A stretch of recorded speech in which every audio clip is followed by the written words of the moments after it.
हम लोग तो ऑलरेडी वहाँ नागपुर से लेकर के पिछले 62 दिनों से तिरंगा को लेकर चल रहे थे, जो अपने देश का प्रतीक है। सर फिर भी हम युवाओं के साथ ऐसा बर्ताव क्यों? हम लोगों को गिरफ्तारी क्यों बार बार करवाई? हम लोग तो संवैधानिक तरीके से आंदोलन किया, अपने हक की लड़ाई लड़ रहे हैं। जो पैदल मार्च कर रहे थे, क्या वो मुर्दा थे? क्या वो लाशें थे? वो लाशें नहीं है। अब हमारे अंदर अभी भी प्राण है, एक उम्मीद है, तभी हम लोग आज पैदल दिल्ली चल कर आए हैं। हमारे देश के प्रधानमंत्री बोलते हैं कि बेटी पढ़ाओ बेटी पढ़ाओ। आज बेटी पढ़ी है, पढ़ी लिख के बड़ी हो गई है, लेकिन एग्जाम क्वालिफाई होने के बाद भी उन लोग को नौकरी नहीं मिल रहा है। तो आखिर क्या हो रहा है? जब देश में बेरोजगारी अपने चरम पर है, जब देश में रोजगार लोगों को नहीं दिया जा रहा है, जब देश में वैकेंसी नहीं निकल रही है, तब भी हाल ये है कि जो लोग परीक्षा दे चुके हैं, पास हो चुके हैं, मेडिकल दे चुके हैं, जिनको नौकरी दी जानी चाहिए, जिनको ज्वाइनिंग होनी चाहिए, उनकी ज्वाइनिंग नहीं की जा रही है। नमस्कार, मैं नीलांजन तिवारी और हमारे साथ कुछ अभ्यर्थी हैं एसएससी जीडी 2018 के। ये वो अभ्यर्थी हैं जो नागपुर से दिल्ली पैदल चले आए। नागपुर से दिल्ली की पैदल कोई 1-2 किलोमीटर की दूरी नहीं है, कई 100 किलोमीटर की दूरी है, लेकिन हाथ में तिरंगा लिए ये अपनी बात को मनवाने के लिए सरकार से गुजारिश करते हुए दिल्ली की ओर बढ़ गए। दिल्ली की ओर बढ़े तो सिर्फ लड़के ही नहीं थे, लड़कियां भी मौजूद थी, कई लड़कियां मौजूद थीं। हमारे साथ हैं, आपका नाम क्या है? काजल नाम है। काजल है हमारे साथ। ये एक महिला है, ये बंगाल से हैं और ये भी इस आंदोलन में जुड़ी। इनके साथ बंगाल से भी कई अलग अलग राज्य से लोग जुड़े थे। महिला है, इसलिए सबसे पहले बात करूंगा। क्यों पहले बात करूंगा? क्योंकि हमारे देश को कई साल लग गए, कई 100 साल लग गए एक महिला को घर से बाहर निकालने के लिए। आपने एग्ज़ाम दिया, परीक्षा दिया, और परीक्षा देने के बाद आपका ज्वाइनिंग क्यों नहीं हो रहा, ये बताइए। ये तो बात केंद्र सरकार ही इसका जवाब दे सकती है, क्योंकि हर बार जब हम लोग आरटीआई का जवाब चाहते हैं तो यही कहते हैं कि हमारे पास अवेलेबल सीट नहीं है और आप अयोग्य उम्मीदवार हो। तो हम यही कहना चाहते हैं कि अगर हम लोग अयोग्य उम्मीदवार है तो हम लोग जो पैदल मार्च कर रहे थे, क्या वो मुर्दा थे? क्या वो लाशें थे? वो लाशें नहीं है। अब हमारे अंदर अभी भी प्राण है, एक उम्मीद है, तभी हम लोग आज पैदल दिल्ली चल कर आए हैं। सिर्फ और सिर्फ इस उम्मीद में कि शायद एचएमओ से आज भी हमारी बात हो जाने की संभावना है। हम उनकी मीटिंग के लिए दर दर भटके, ना जाने कितने सालों से, यहाँ तक कि 18 महीने हो गए।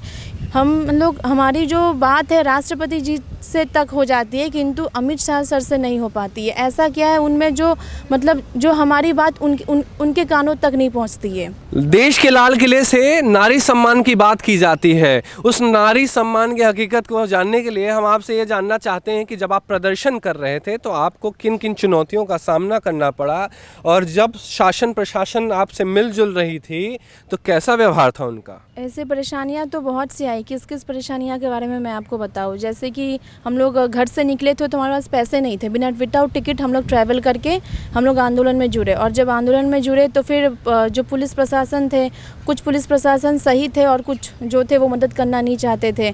और कहीं कहीं हम लोग ऐसे इतने पिछड़े गाँव से हम लोग गुजरे जिस गाँव में ना बाथरूम की सुविधाएँ थी, ना सैनिटेशन थी, कुछ नहीं थे। कभी कभी तो हम लोग तो एक एक बूंद पानी के लिए हम लोग तरस गए थे, ऐसा हालत था। खाना हम लोग सारा दिन बिना खाए रहते थे, वो हमें एक बस रात को एक खाना मिलता था। ऐसी हालत हो गई थी।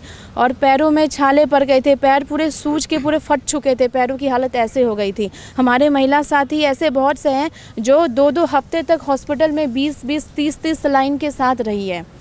फिर भी सरकार के कान में जूं तक नहीं रेंग रही है कि एक बार आए, इन बच्चों से बात करें, इनके परेशानियों का समाधान निकालें। आखिर ये बच्चे सड़क पर क्यों हैं? हम लोग यूं ही सड़क पर नहीं है, कुछ तो वजह है।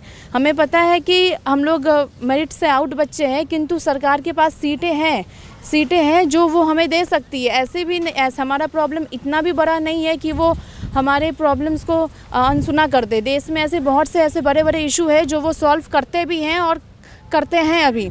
तो फिर हमारी प्रॉब्लम्स को क्यों वो नज़रअंदाज कर रहे? वो हमें नज़रअंदाज क्यों करे? क्या हम इस देश के नागरिक नहीं है? क्या हम पाकिस्तान या अफ़गानिस्तान से आए हैं जो हमारे साथ इस तरीके से व्यवहार कर रहे हैं? और कुछ दिनों पहले की बात है, हम लोग जब पलवल डिस्ट्रिक्ट में थे, हमारी जो साथी है, उनका नाम मिली है, उनके साथ पुलिस वालों ने बहुत ही बुरा बर्ताव किया। उनके ऊपर उन्होंने हाथ धक्का लगाया था। तो ये जब महिला कांस्टेबल के रहते हुए तो एक मेल कांस्टेबल कैसे एक लेडी को हाथ लगा सकती है? तो ये सब कुछ चीज़ें थी जो दिक्कतें आई थी। देश में नारी सम्मान की बातें की जाती हैं, जब कॉमनवेल्थ और ओलंपिक में महिलाएं मेडल लेके आती हैं तो उनको पुरस्कृत किया जाता है और बड़े सुविचार व्हाट्सएप और टीवी चैनलों में दिए जाते हैं देश के तमाम अधिकारियों, शासन प्रशासन और नेता मंत्रियों द्वारा। लेकिन आपने सुना कि इनके साथ क्या रवैया किया गया, वो भी उन लड़कियों के साथ जो एक सुदूर क्षेत्र से आते हैं, जो एक पिछड़े गाँव से आते हैं, जो आज कोशिश कर रही हैं अपने दम पर खड़े होने के लिए, जो आज कोशिश कर रही हैं नौकरी करने के लिए और अपना घर अपने दम पर चलाने के लिए। हर घर तिरंगा की बात की गई तो हर घर तिरंगा वालों से बात कर लेते हैं कि आप भी तो हर घर तिरंगा लेके चल रहे थे ना, आप तो नागपुर से लेकर दिल्ली ध्वजारोहण के लिए आ रहे थे, फिर क्या हुआ, क्यों रोका गया और कैसे रोका गया? ये तो सर माननीय हमारे देश के गृह मंत्री जी बता सकते हैं कि हम युवाओं क्यों रोका गया, क्योंकि आपने नारा दिया है कि हर घर तिरंगा अभियान। तो सर हम लोग तो ऑलरेडी वहाँ नागपुर से लेकर के पिछले 62 दिनों से तिरंगा को लेकर चल रहे थे, जो अपने देश का प्रतीक है। सर फिर भी हम युवाओं के साथ ऐसा बर्ताव क्यों? आप हम लोगों को गिरफ्तारी क्यों बार बार करवाई? हम लोग तो संवैधानिक तरीके से आंदोलन किया, अपने हक की लड़ाई लड़ रहे हैं। क्योंकि सर आपको भी पता होगा कि पैरामिलिट्री फोर्स के तहत 2018 में SSC GD के तहत 60,210 पदों पर रिक्तियाँ निकाली थी, जिसके 3 चरण होते हैं, फिजिकल, मेडिकल और रिटेन। हम लोगों ने उस सारे चरणों को सारे अभ्यर्थियों ने क्वालिफाई कर लिया। लेकिन जब चयन 21 जनवरी 2021 को 3 साल बाद जब घोषित करते तो चयन मात्र 55,912 लोग करते। सर हम लोग उनसे पूछने की कोशिश करते हैं कि सर ऐसा आपने क्यों बर्ताव किया, तो उनका सर अभी तक कोई भी एक उत्तर नहीं आया। कभी कभी जो नित्यानंद राय जी हैं वो पार्लियामेंट में मुद्दा उठाया गया था तो उन्होंने जवाब दिया कि इस भर्ती को नेक्स्ट भर्ती में कैरी फॉरवर्ड कर दिया गया। जब सर हम लोग PMO में रिप्लाई लगाते हैं तो PMO से रिप्लाई आता है कि इन 4,000 पदों के लिए बच्चे जो है अपात्र थे, यानी एलिजिबल थे। जबकि सर 21 जनवरी 2021 को जो हमारा रिजल्ट घोषित किया गया था उसके बाद यानी ठीक 10-15 दिन बाद 5 फरवरी 2021 को ये स्टेटस जारी किया गया, जिसमें सर हम लोग को written qualified, physical qualified, medical qualified. तो सर हम फिर किस प्रकार से पात्र हो गए, फिर कैसे एलिजिबल हो गए? ये तो हमारे देश के माननीय गृह मंत्री जी बता सकते हैं ना सर। आप लोग भी इस आंदोलन से जुड़े हुए हैं, कभी किसी नेता मंत्री अपने जनप्रतिनिधियों से संपर्क किया कि मदद कर दीजिए हमारी? हाँ सर, पिछले 1 साल से हम लोग दिल्ली में आंदोलन कर रहे थे, धरना प्रदर्शन कर रहे थे, वो भी शांतिपूर्ण तरीके से। तो हम लोग भारत के सभी सांसद के पास अपनी आवाज़ उठाने। कहाँ से हैं आप वैसे? मैं महाराष्ट्र से हूँ सर। महाराष्ट्र से तो बड़े सांसद हैं आपके हाँ, यहाँ। उनसे किसी से एक से मिले? मंत्री भी हैं आपके यहाँ तो बहुत लोगों से। ऐसा कोई दिन नहीं गुजरता था सर 1 साल में कि हम लोग उनके द्वार में नहीं जाते थे। बारिश का मौसम हो, धूप का मौसम हो या गर्मी का मौसम हो, हम लोग पूरे यहीं पर दिल्ली में 1 साल गुजारे थे सर। तो 1 साल में हम लोग उनके चौराहे पे, उनके घर के द्वार पे जाते रहते कि सर हमारी एक बार अमित शाह जी से मुलाकात करवा दीजिए, अमित शाह से बात करवा दीजिए। लेकिन आज तक हमारी मुद्दा ना कोई उठा पाया, ना कोई हमारी बात कर पाया सर। हम लोग नागपुर के संविधान चौक में भी 72 दिन आमरण उपोषण पर बैठे सर। ये बात भी बाड़ूभाऊ धानोरकर सर जो चंद्रपुर के सांसद हैं, उन्होंने भी संसद में उठाई थी सर कि पिछले 1.5 साल से ये लोग अपनी नियुक्ति के खातिर भटक रहे हैं, लेकिन आज तक इन लोग को नियुक्ति नहीं मिली। लेकिन उसका भी रिप्लाई आज तक कोई नहीं आया सर। माननीय नितिन गडकरी सर ने भी होम मिनिस्ट्री अमित शाह जी से लेटर भेजे थे, उसका भी आज तक रिप्लाई नहीं आया सर। हम लोग अपना आमरण अनशन तोड़ने के बाद हम लोग मीटिंग के लिए आते थे सर दिल्ली, तो बार बार हमें भगाया जाता सर कि आपकी मीटिंग नहीं हो पाएगी। तो हम लोग नागपुर से दिल्ली के लिए पैदल मार्च निकले सर, क्योंकि हम लोग सोचते सर कि कहीं ना कहीं हम लोग की अपनी नियुक्ति मिलेगी, हम लोग को अपना न्याय मिलेगा। तो हम लोग पैदल मार्च करते हुए निकले सर। तो धीरे धीरे जैसे जैसे चलते हैं सर वैसे वैसे दिक्कतें बढ़ती जाती थी। कुछ साथी हमारे ऐसे थे सर कि वो बीमार होते थे तो उनको एम्बुलेंस की सुविधा नहीं मिल पाती थी। तो उन साथियों को हम लोग अपने कंधे पे उठा के घाटियों से उनको हॉस्पिटल लेके जाते थे। ऐसे वैसे साथी है सर। एक लड़की तो ऐसी है कि 28 सलाइन लेके वो 15 दिन हम लोग को वहाँ से रेफर सागर से रेफर करते करते झांसी तक लाए थे। वो लड़की हमें बार बार बोलती थी कि भैया मैं घर नहीं जाऊंगी जब तक मुझे अपने हक की वर्दी नहीं मिलती। आज वो लड़की घर से बाहर है सर। वो लड़की इस परिवार से बिलोंग करती है कि उस गांव में आज तक लाइट की व्यवस्था नहीं है, वो गांव में जाने के लिए रास्ता नहीं है। तो आप सोचिए सर कि वो 22 साल की उम्र में किस हालात से पढ़ लिख कर यहाँ पे एग्ज़ाम दिए होगी, और एग्ज़ाम क्वालिफाई होने के बाद भी आज वो लड़की द्वार भटक रही है। माननीय हमारे देश के प्रधानमंत्री बोलते हैं कि बेटी पढ़ाओ बेटी पढ़ाओ। आज बेटी पढ़ी लिख के बड़ी हो गई है, लेकिन एग्ज़ाम क्वालिफाई होने के बाद भी उन लोग को नौकरी नहीं मिल रही है। तो आखिर क्या हो रहा है?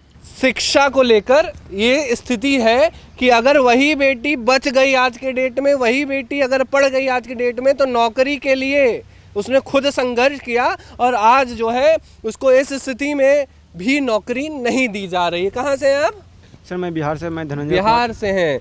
उत्तर प्रदेश, महाराष्ट्र, वेस्ट बंगाल, बिहार, कई ऐसे जगहों से जहां पर जब हम बात करते हैं लिटरेसी की, इलिटरेसी की बात करते हैं, तो जिन प्रदेशों का नाम लेते हैं कि वो सबसे पिछड़े प्रदेश हैं, उन प्रदेशों से भी ये बच्चे निकल कर आए अपने दम पर और इन्होंने वो एग्ज़ाम क्वालिफाई किया। हर स्टेज पर आज नौकरी नहीं मिल रही है। आप बताना चाहेंगे क्या हुआ आपके साथ? हाँ सर, हम लोग तो सर 62 दिन से नागपुर के संविधान चौक से चलकर सर दिल्ली तक पैदल यात्रा किए थे सर, जिसमें बीच में सर हम लोग को पहले आगरा में डिटेन किया गया था सर। आगरा में डिटेन करने के बाद सर वहाँ से हम लोग 4 बजे सोए हुए थे, लड़की भी सोई हुई थी, तो वहाँ पे प्रशासन द्वारा जाकर दरवाज़ा खटखटा कर ज़बरदस्ती उठाया गया था। ज़बरदस्ती उठाने के बाद वहाँ पे ज़बरदस्ती अलग अलग बसों में बैठाकर कुछ के दूसरे मतलब कि धौलपुर, कुछ का कहीं कहीं मतलब अलग अलग जगह छोड़ दिया गया था सर। आगरा से चलने के बाद सर मथुरा में हम लोग पहुँचे थे, तो मथुरा में सर वहीं दशा किया गया था सर। हम लोग को रिटर्न करके रोड पे धूपा में बैठाया गया सर। उसके बाद वहाँ से हम लोग के रात में भगाया गया। रात में भागने के बाद सर हम लोग पहुँचे सर, पलवल पहुँचे थे, तो पलवल में सर हम लोग साथियों के सिम भी तोड़े गए थे, मोबाइल भी फोड़ दिए गए थे सर।